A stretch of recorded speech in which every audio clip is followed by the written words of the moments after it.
एक बात याद रखना मेरी माँ, सबसे बलवान होता है समय। पुरुष बली नहीं होते है, समय होत बलवान। भीलन गोपी लूट लई, वही अर्जुन वही बाण। सबसे बलवान कौन है मेरी माँ? जोर से, क्या? समय। जरूरी नहीं है कि जो समय आज आपका है वही समय कल भी आपका हो। क्या आवश्यक है? मैया जी, भैया, क्या ये जरूरी है कि जैसा आज आपका समय है ऐसा कल भी हो? इसलिए कहता हूं, समय का दुरुपयोग ना कीजिए। समय किसी का एक सा नहीं रहा। समय सदा किसी का एक सा नहीं रहा। समय सबका बदला है। जो कल राजा थे वो आज रंक हो गए, और जो कल रंक थे वो आज राजा हो गए। जो अमीर थे वह आज गरीब हो गए, जो गरीब थे वह आज अमीर हो गए। ऐसा आपकी नजर में कितने केस होंगे? मेरी नजर में बहुत लोग हैं जो पहले कुछ और थे, जिनका पहले डंका बजता था। कितने धनाढ्य ऐसे थे जिनके पास खूब पैसा था, आज उनकी संतानों को दो दो वक्त की रोटी के लिए सोचना पड़ रहा है। और ऐसे कितने लोग थे जो एक टाइम खा के सोया करते थे, आज उनके घर में राजसी भोग बन रहे हैं 56 प्रकार के। समय सबका बदला है। चाहे हरिश्चंद्र का समय हो, समय तो भगवान राम का भी बदला है। हर दिन वो वनवास के थोड़ी रहे, राजा भी तो बने राम जी। समय रावण का भी बदला है। रावण की आंखों के सामने 1 लाख पूत 1.25 लाख नाती मर गए। जिन बच्चों का बड़ा घमंड था रावण को, वो घमंड आंखों के सामने टूट गया। समय रावण का भी बदला है।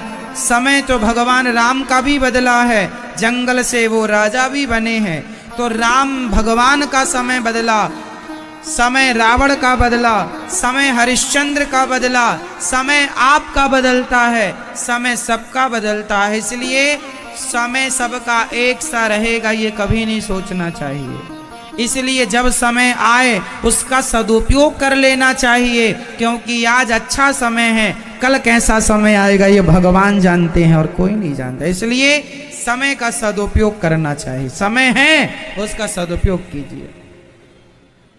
समय किसी के बाप की बफौती नहीं है कि मेरे बाप का समय था तो मेरा भी समय रहेगा। क्या ये जरूरी है?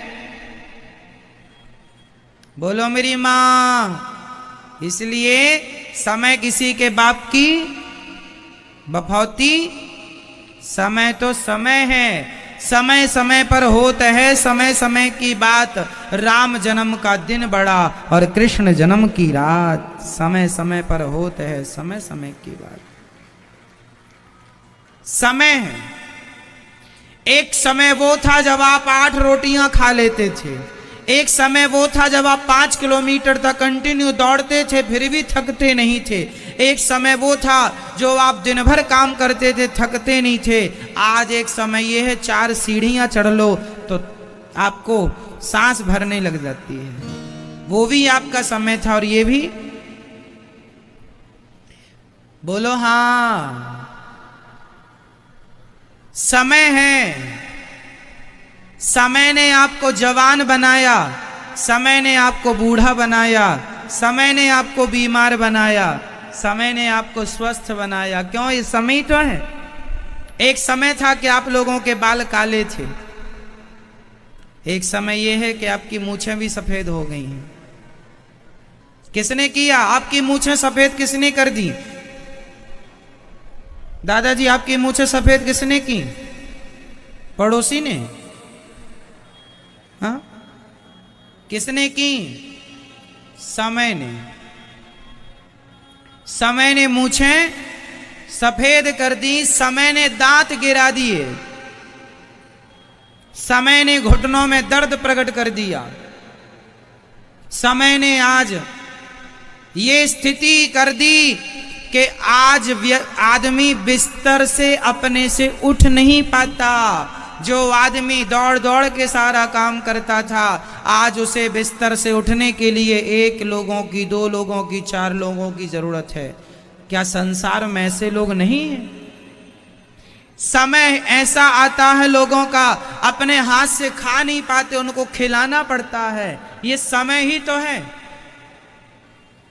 बोलो हाँ या ना?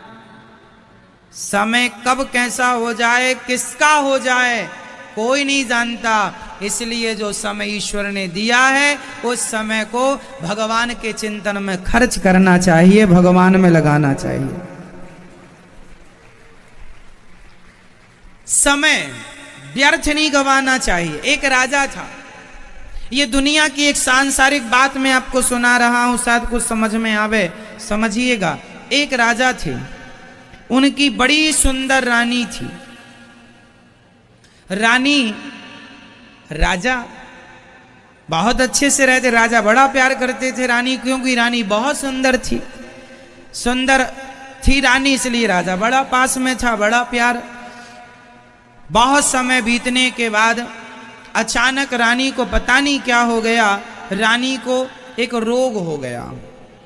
वो सफेद दाग हो जाते हैं ना, सफेद दागों वाला रोग रानी को हो गया। रानी के शरीर में सफेद सफेद दाग होने लगे। जब दाग होने लगे तो उनकी सुंदरता ढलने लगी, जरा कम होने लगी। तो राजा का अटैचमेंट उस रानी से कम होने लगा। अब राजा अपनी दूसरी रानियों के संग ज्यादा रहने लग गए, उससे जिससे सबसे ज्यादा प्यार करते थे। अब राजा उससे दूर होने लग गए और वो रानी उदास होने लगी कि मेरे शरीर में इतना ये निशान, अच्छा केवल निशान नहीं आए, शरीर में फोड़े होने लगे और वो पक करके मावाद गिरने लगी, शरीर से दुर्गंध सी आने लगी। अब तो उसके पास कोई नहीं जाता, राजा तो देखता भी नहीं है। अब रानी को बड़ी गिलानी हुई कि राजा मेरी तरफ देखते भी नहीं और मेरा शरीर व्यर्थ हो गया। अब एक काम करती हूं, मैं आत्महत्या कर लेती हूं। तो रानी आत्महत्या करने चली, अपना राजमहल छोड़कर, अपना राजद्वार। अब तो उसकी तरफ कोई देखता नहीं था, कहाँ जा रही है, कोई फर्क नहीं पड़ता किसी को, क्योंकि वो पहले सुंदर थी, अब तो सुंदर नहीं है। चल पड़ी, महलों से निकल पड़ी और जंगल में जाकर के वो आत्महत्या, एक बड़ा सा कुंड था, उसमें कूद कर मरना ही चाहती थी कि वहां पर एक संत जी बैठे थे। संत जी ने कहा, देवी कौन हो? पूरा पता बताया, महाराज मैं फलानी की रानी हूं, मैं आज ये स्थिति है कि मैं, ये देखिए शरीर में क्या हो गया है। राजा अब मुझे देखते भी नहीं, जब तक शरीर में सुंदरता थी। एक बात बताएं, ये लोग आपको तब तक पसंद करते हैं जब तक आप में कुछ है। आप में कुछ नहीं है तो आपको कौन देखेगा? आपके पास पैसा हो तो लोग आपको देखेंगे, आप में शरीर में ताकत हो तो लोग आपको देखेंगे, आप में सुंदरता हो तो लोग आपको देखेंगे। कुछ भी नहीं है तो कौन देखने वाला है? क्योंकि ये दुनिया आपको देखती इसलिए है क्योंकि उसे अपना स्वार्थ सिद्ध करना है। इस धरती पर सब लोग स्वार्थी ही तो हैं। स्वार्थ लाग करें सब प्रीति, सुर नर मुनिजन की यह रीति। रानी बोली मर जाऊंगी, संत बोले मत मर, मैं तुझे ठीक कर सकता हूं, पर एक वचन देना पड़ेगा।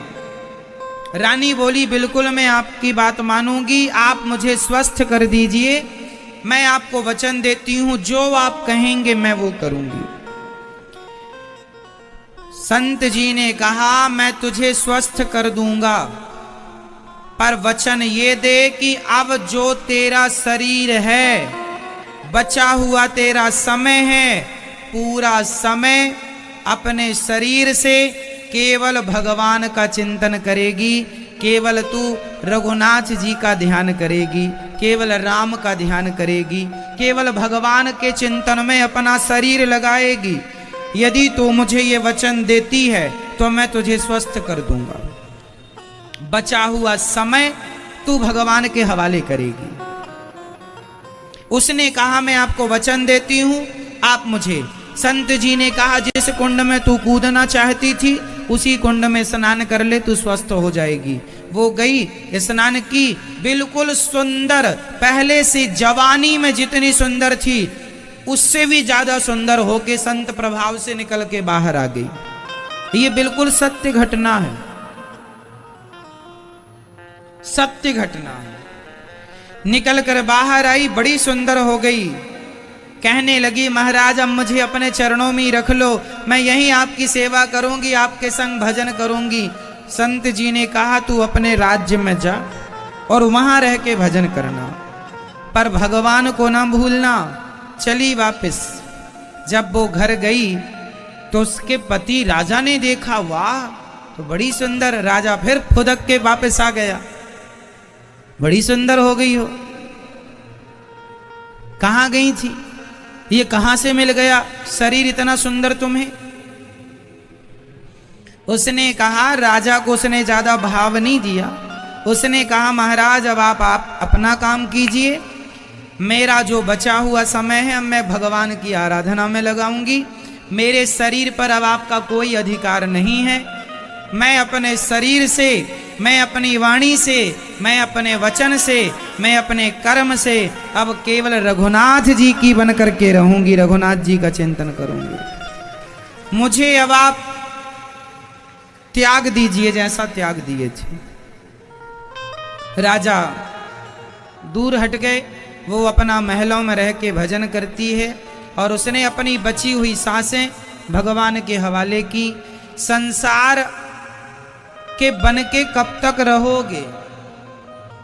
जब तक शरीर अच्छा है लोग देखते हैं, शरीर बूढ़ा हो गया कोई नहीं देखता। इसलिए मन भोगों में ना लगाकर भजन में लगाया जाए। भोगों से तो मन किसी का भरा ही नहीं, तो तुम्हारा क्या भर जाएगा। इसलिए ये भोग विलास हम सबको ठग रहे हैं, लूट रहे हैं। मत लूटो, मत अपने आप को, अपना समय जाने दो। समय भगवान के चरणों में समर्पित करो। बचा हुआ समय है ना, कितना खुश करोगे अब संसार के लोगों को। ये कभी खुश हुए हैं? कौन खुश हुआ है बताओ। सिर काट के रख दो आप संसार के लिए, फिर भी ये लोग खुश नहीं हो सकते। पत्नी पति को कितना भी खुश करे, पति पत्नी को कितना भी खुश करे, पर फिर भी कोई ना कोई कमी रह ही जाती है किसी ना किसी से। और वो कमी आदमी सारी जिंदगी गिनाता है, तुम में ये कमी है, तुम में ये कमी है। बाप अपने बेटों को कितना भी धन दे दे उनको खुश करने के लिए, फिर भी आजकल के कुछ बच्चे यही कहते हैं हमारे बाप ने हमें दिया ही क्या है।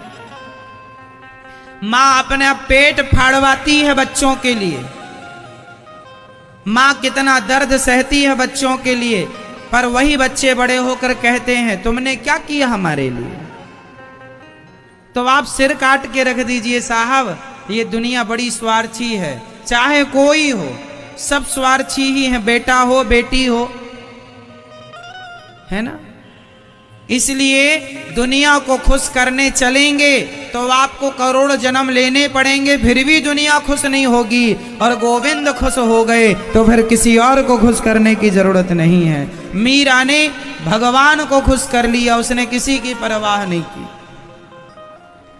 नरसिंह जी ने भगवान को खुश कर लिया, उन्होंने किसी की परवाह ना की।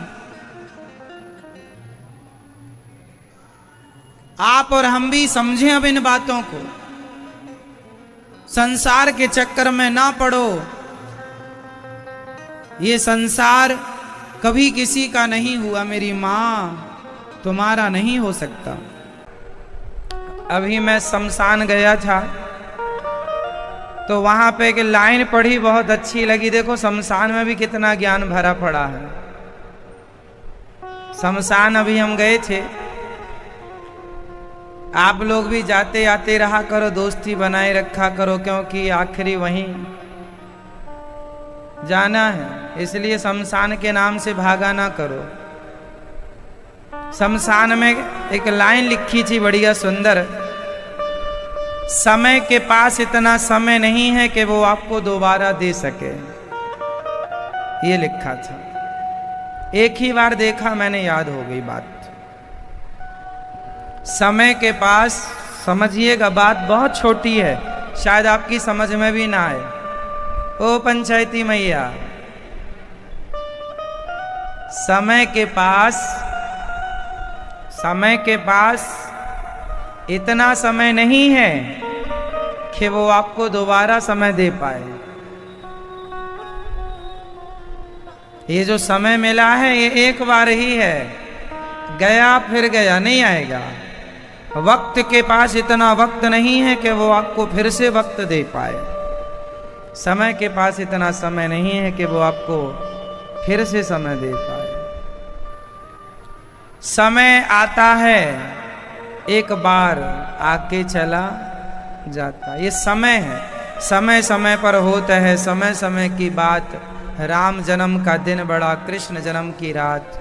समय समय की बात है साहब, समय जो करा दे सब कम है। पुरुष बली नहीं होता है, समय होत बलवान। भीलन गोपी लूट लई, वही अर्जुन वही बाण। समय ने क्या ना कराया, समय ने मां कुंती से भीख मंगवाया। समय ने माता कुंती से भीख मंगवाया। समय ने नंगे पांव माता सीता को जंगल की लकड़ी समिटवाया, बिनवाया। किसने? समय ने। अयोध्या की महारानी को आज नंगे पांव जंगल की लकड़ियां समेटनी पड़ रही हैं। अपने बच्चों को जंगल में लालन पालन करना पड़ रहा है। ये कौन नचा रहा है? समय। भगवान राम को 14 साल के लिए वनवास किसने भेज दिया? कहने की बात है कि कैकई ने भेजा, दशरथ जी ने भेजा, समय ने भेजा है साहब। समय जो है, हाँ समय जो है वो समय अपना काम करेगा। उस समय में निमित्त कोई भी बन सकता है, माध्यम कोई भी हो सकता है। राम के वनवास जाने में माध्यम कैकई हो गई, मंथरा हो गई, दशरथ जी हो गए इत्यादि, पर वो समय था, वो होनी थी। इसलिए सब कुछ समय कराता है। आप कहते मैं कुछ नहीं करता, मैं सच्ची कहता हूं मैं कुछ नहीं करता। समय सब करा लेता है अपने से। समय आएगा सब हो जाएगा। आप लोग कहते हैं बेटी का विवाह कब होगा, बेटे का विवाह कब होगा, बड़ी टेंशन, बड़ी चिंता। समय आएगा सब होगा। तुम अपना भगवान का चिंतन करो, कर्म करते रहो, समय आएगा सब होगा। समय सब करा लेता है। आपको समय ही तो चला रहा है। आप यहां आके बैठ गए, किसने बैठा दिया? अरे समय हो गया जल्दी चलो, समय हो गया जल्दी चलो, कथा का समय हो गया चलो चलो।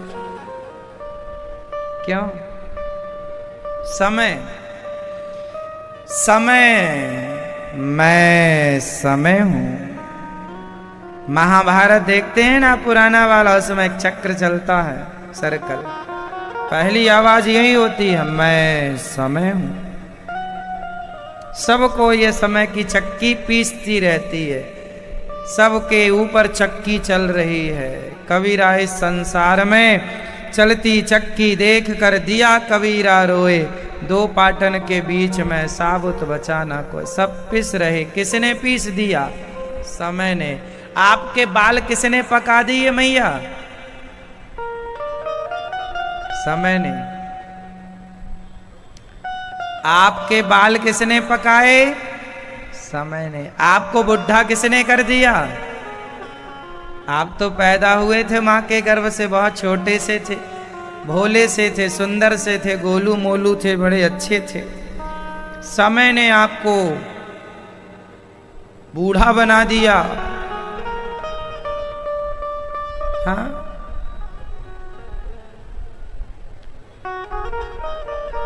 दांत टूट गए, किसने तोड़ दिए?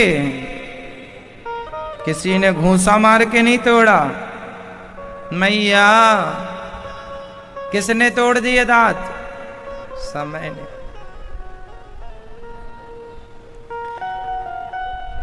इसलिए समय सबसे बलवान है, इसलिए समय को प्रणाम करो और समय का सदुपयोग करो। समय का सदुपयोग क्या है?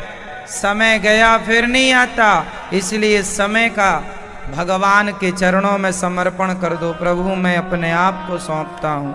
परीक्षित ने समर्पण कर दिया गुरुदेव भगवान के श्री चरणों में, मैं आत्मसमर्पण करता हूँ, 7 दिन में मरना है, बताइए मैं क्या करूँ। राजा परीक्षित को सुखदेव भगवान कहते हैं। सुखदेव जी कहते हैं, वरी आने से ते प्रश्न। आपने बड़ा उत्तम प्रश्न किया है। जिसके पास समय कम है उसे क्या करना चाहिए? अपनी नींद से समय को काटना चाहिए। कम सोइए, ज्यादा से ज्यादा भगवान का चिंतन कीजिए।